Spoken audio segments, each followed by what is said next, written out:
In deep Appalachia, Halloween night comes with rules. I've lived my entire life in a holler on the outskirts of Wyoming County, West Virginia, deep in the mountains of Appalachia. It's a place so remote most folks don't even know it exists on a map. Just a handful of families and dense, unforgiving woods. This place doesn't have neighborhoods, doesn't have sidewalks, and most definitely does not have trick-or-treaters on Halloween. Halloween isn't a holiday here. It's a test. My family, and the others who've lived here long enough to know, follow a set of rules on Halloween night.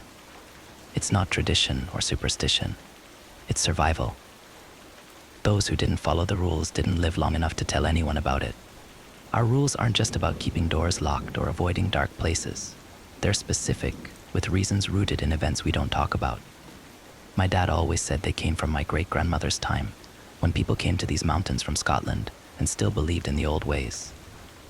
Whether it's spirits, or something else that's out there, or things just too old to name, Halloween night here has always been a game of life and death.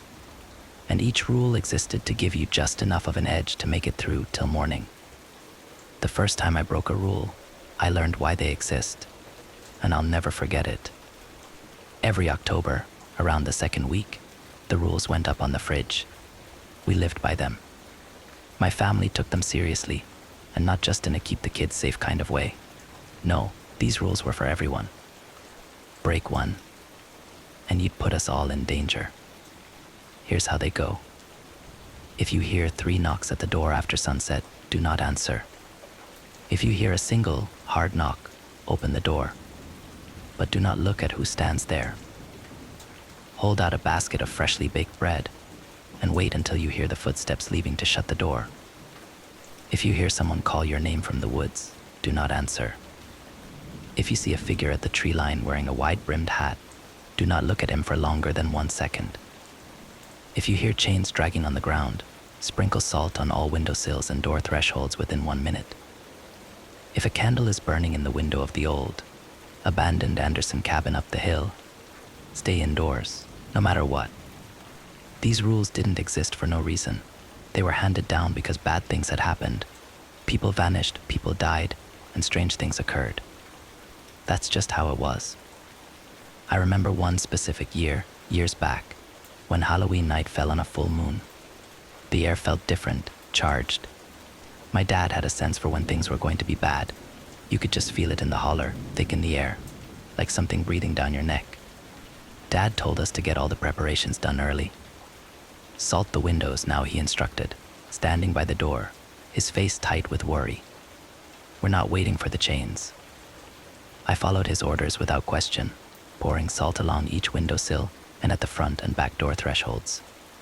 My brother was baking bread, already anticipating rule number 2, the one we hated the most. It was the one that forced us to interact with whatever knocked, whatever stood on the other side of that door. We never knew who or what it was, but we knew if you didn't offer bread, or if you dared to look, it wouldn't be good. By late afternoon, the house was fortified. The bread was cooling on the counter, its smell filling the kitchen. The fire was lit, burning low, and a 12-gauge lay across Dad's lap like it always did on Halloween. Isaac, my younger brother, sat closest to the window, glancing out every now and then. We had about 3 hours before sunset. The rules were clear. Everything bad happened after dark, but the waiting was the worst part. The longer we sat there, the more anxious we became. Did we use enough salt this year? Isaac asked quietly. Dad didn't answer. He just stared into the fire, gripping the gun tighter. That was answer enough. The first knock came just after dark. A single knock, slow and deliberate. Isaac and I froze, staring at the door. Dad stood up, motioning for us to stay back and be quiet. I swallowed hard, heart pounding in my chest. It was time to follow rule 2. Without a word, Dad picked up the basket of bread from the counter, freshly baked, still warm. He walked to the door, resting one hand on the knob. Remember, he said, his voice low and steady, don't look. He opened the door just wide enough to slip the basket through the crack, his eyes focused on the floor. The warm smell of the bread wafted out, and I could hear a faint shuffling on the porch. Whoever, or whatever it was out there, I saw a flicker of movement from the corner of my eye, a shadow stretching across the porch, but I didn't dare look. Dad held the basket out, his hand shaking slightly. For a few heartbeats, there was no sound, no movement, and then footsteps. Slow, heavy footsteps retreating from the porch. He waited until they faded completely, then shut the door quietly, locking it tight. Isaac let out a breath. Why don't we just leave the bread out early? Why do we have to wait for the knock? Dad's face was pale, and his eyes were hard. We have to wait for the knock, and if we don't answer the knock, it'll come in. We thought it was over. We had followed Rule 2 to the letter, and for a moment it seemed like things were quiet. But here, nothing stays quiet for long on Halloween. Isaac was the first to notice him. He was standing at the edge of the woods, just where the trees meet the clearing. He was tall and thin, a wide-brimmed hat casting his face in shadow. He didn't move, didn't make a sound, but he was there, watching. Isaac gasped, pointing. "It's him," he whispered, voice trembling. Dad didn't need to ask who. He knew. We all did. The man in the hat. "Don't look at him," Dad snapped. Not for more than a second. I glanced, just enough to confirm he was there. A tall, dark figure, almost blending into the shadows of the trees, but distinct enough to make my blood run cold. I looked away quickly, heart hammering in my chest. We got away from the doors and windows of the house and sat huddled in the living room, the fire our only light. Outside, the man in the hat stood at the tree line, unmoving as the night crept on. It wasn't until after midnight that we heard the chains. At first it was faint, a metallic clinking that seemed distant, almost like it could have been the wind. But it grew louder, closer, until it was unmistakable, the sound of chains being dragged across the rocky ground outside. Isaac's face turned pale.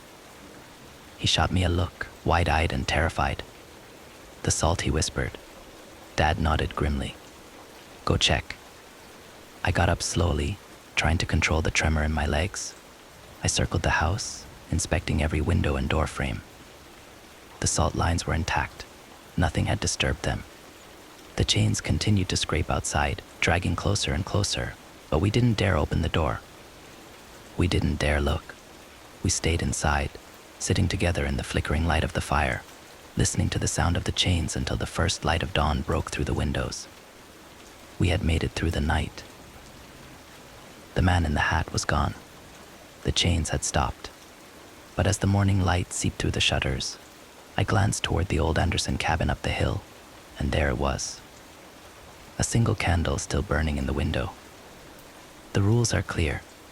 When the candle burns in the Anderson cabin, you stay inside. No exceptions, no excuses. Even with the sun beginning to shine and the birds beginning to chirp, the sight of that candle filled me with a primal fear. We have to wait until the candle goes out before we can go outside, before the night is truly over. And that's how it goes here. The rules aren't just there to be followed, they're there to keep you alive. And if you're smart, you don't ask questions. Sometimes it's better not to know. Halloween here had always been terrifying, but last year was different. It wasn't just the usual unease or the normal anxiety that came with the setting sun. It almost felt like the rules weren't enough anymore. My dad was getting older, his movements slower, his hands a little less steady. We all knew it, but no one said anything. We just followed the rules like always, hoping that would be enough. We spent the day in preparation, salting the windows, baking the bread, the usual. Isaac and I were jittery, pacing around, double-checking everything. With my dad getting older, we felt a greater pressure to take it upon ourselves to prepare. The sky darkened faster than usual, clouds rolling in from the west, blotting out the last rays of the sun. By the time dusk fell, the fire was burning low, and the house sat in darkness. Dad sat in his usual spot by the door, the shotgun across his lap. The basket of bread, fresh out of the oven, sat next to him. We all waited, our hearts pounding in the silence. I kept glancing at the windows, expecting to see the figure in the hat or hear the drag of chains. And then it came. A single knock, loud and deliberate. Dad stood up, just like every other year. "Stay put," he muttered, picking up the basket with his trembling hands. His face was pale, but his voice was steady. Isaac and I exchanged a nervous glance as Dad approached the door. As always, I stared at the floor, focusing on the sound crackling fire and trying to block out the sense of dread that had settled in my gut. He opened the door a crack, just enough to push the basket through without seeing whatever waited on the other side. But this time, something went wrong. As Dad leaned forward, he knocked the basket against the door frame and lost his grip. The bread tumbled out, scattering across the porch. The sudden movement, the noise without thinking, I looked up. I looked at it, and I saw it. It wasn't a man. It wasn't anything I could name. It stood hunched over, far too tall to be human. Its limbs were unnaturally long, its skin pale and stretched tight over bones that jutted out at odd angles. Its face was sunken, like a skull with pale white skin pulled tight over it, and its eyes were wild and wide. Too wide, like it didn't have eyelids. Its mouth opened unnaturally wide, a black, gaping hole that emitted a horrible, deafening wail. It was a sound I had never heard before, like metal scraping against stone, but worse. It drilled into my skull, making my ears ring and my vision blur. Before I could react, before I could even scream, the thing lunged. Its bony hand shot out, grabbing my dad by the collar. In one terrifyingly quick motion, it yanked him off the porch, dragging him toward the woods. The sound of his body scraping against the ground, his muffled cries, and the creature's horrible wail all blurred together into a scene of pure terror. Isaac screamed first. I was frozen, my mind unable to comprehend what had just happened. But Isaac's scream jolted me back to reality. Dad, Isaac yelled, bolting for the door.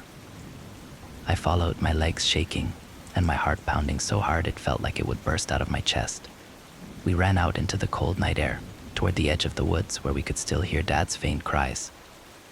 But before we could take more than a few steps, I saw it. The candle. A single flickering light in the window of the old Anderson cabin. My blood ran cold. We had come outside when the candle was burning.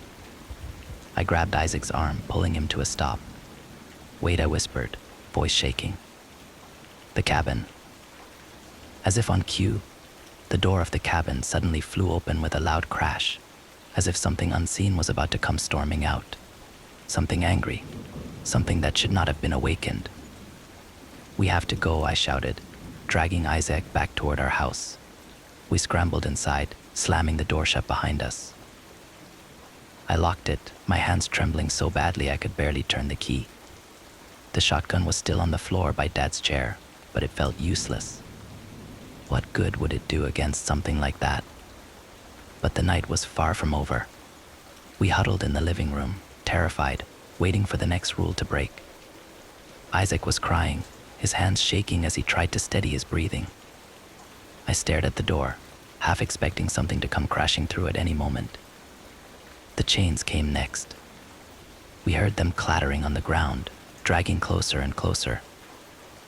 I grabbed the bag of salt, getting ready to double-check the lines of salt we had placed down earlier. The chains dragged right up to the front door, the metallic clinking echoing in the silence. I could hear it just outside, scraping against the wooden steps of the porch. But I knew the salt would hold. It always did. Or so I thought. Isaac was the first to notice it. We had forgotten to resalt the front door threshold after going outside. The wind from the open door had disturbed our salt line. Just as I was about to rush toward the door to resalt it, I heard the chains and a creaking against the door. It sounded as though a heavy weight was slowly leaning against it. I knew we didn't have time. I began to back away, motioning to Isaac to go to the bedroom. Isaac screamed as the door burst open. We ran into the back bedroom, hearts pounding, breaths coming in ragged gasps. I quickly salted in front of the door to the bedroom and checked the windows. "It's in the house," I whispered. I could feel it, a presence, something cold and malevolent, creeping through the house toward us. I don't know how long we waited, or how long we listened to the chains pacing back and forth through our house. Eventually, we heard them go back outside. Slowly, we left the bedroom, and quietly closed and locked the front door. I placed a fresh line of salt in front of the door and breathed a sigh of relief. We were safe, for now. And then we heard it again. A knock. But not the single knock. And not the 3 knocks. This was something new. Something that didn't fit the rules. It was a rapid, frantic pounding, as if whatever was out there wanted in now. My heart stopped. The rules didn't cover this. Isaac looked at me, eyes wide with terror. What do we do? I didn't have an answer. The pounding grew louder, more desperate. The windows rattled in their frames, and the fire flickered, casting wild shadows on the walls. Whatever was out there was angry, angrier than anything I had ever felt before. We just wait, I whispered, my voice barely audible over the noise. We wait until daylight. The rest of the night was a blur of terror. Every minute felt like an hour. Every sound made my heart leap into my throat. We didn't sleep. We didn't dare move from the living room. We huddled together in front of the fire, clutching the shotgun like it was our last hope, and quietly crying over the loss of our father. The pounding on the door never stopped. The chains outside the house dragged back and forth, a constant reminder of the horror that waited just beyond the walls. And through it all, the candle in the Anderson cabin burned bright, flickering in the distance like a beacon of death. But somehow, we made it. By the time the first light of dawn broke over the mountains, the sound stopped. The pounding ceased. The chains fell silent. The candle in the cabin flickered out. We had survived another year. Barely. But Dad never came back. Halloween in our holler had always been a test. But last year, it wasn't enough. Breaking the rules cost my dad his life. And everything is different. And I can't shake the feeling that this Halloween will be worse.